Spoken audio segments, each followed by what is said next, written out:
aga m akpọku aha nke dị elu.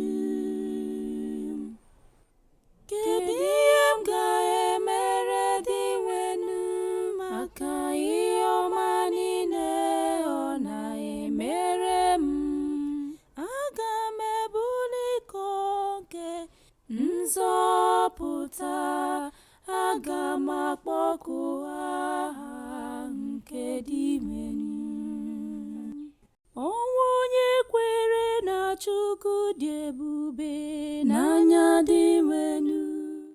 Dị elu, abụ m nwaodibo gị, nwaodibo gị ka m bụ, ịtọrapụla m n'agbụ.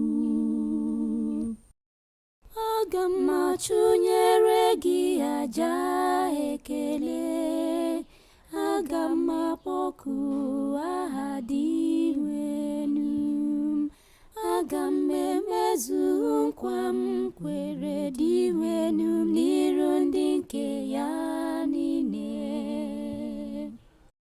Aga m ebuli iko nke nzọpụta, aga m akpọku aha nke dị elu.